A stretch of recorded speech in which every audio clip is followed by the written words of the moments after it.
Hi guys, welcome my back to আলু সরকার চ্যানেলে সকলকে ওয়েলকাম। তো আমি আজকে মিনি ব্লগ নিয়ে চলে আসছি। এখন আমরা রান্না করব ডিমের তরকারি আর পটল ভাজি।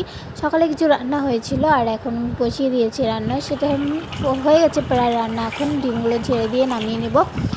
তো নামিয়ে নিলাম। তারপরে দেখতেই পাচ্ছ তোমরা পটল ভাজা, ওখানে আছে বড়া, তারপরে আছে সকালে আর কি মাছের তরকারি, যিনি শাক ঠাক দিয়ে, তারপর ভাত চড়িয়ে দিলাম।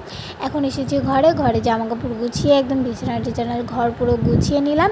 তো এখন না আমাকে দেখতে পাচ্ছ, আমাকে একটু ঢং করে দেখালাম।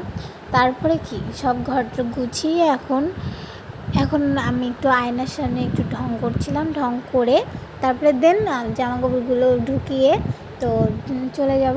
খুব মেঘ করেছে, তাই চলো দেখতে থাকো আমার ভিডিওটা। কেমন লাগছে কমেন্টও করো প্লিজ, লাইক কমেন্ট শেয়ার করে দিও। তো আমি এখন জামা কাপড়গুলো ঢুকিয়ে তারপরে বৃষ্টি পড়ছে, একটু বৃষ্টির মজা নেব। চলো যাওয়া যাক। তারপর কি দেখতে পাচ্ছ আমি খুলে নিলাম। এখন তোমাদেরকে জামা কাপড় আর কি দেখাচ্ছে, আড়ানো যাবে না, আমার একটু এরকম থাকে, তো কিছু মনে করো না।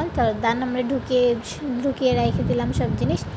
তো এখন তারপরে আর কি বাইরে গেলাম, বাইরে গিয়ে দেখছি খুব বৃষ্টি পড়ছে। তারপরে কি বৃষ্টি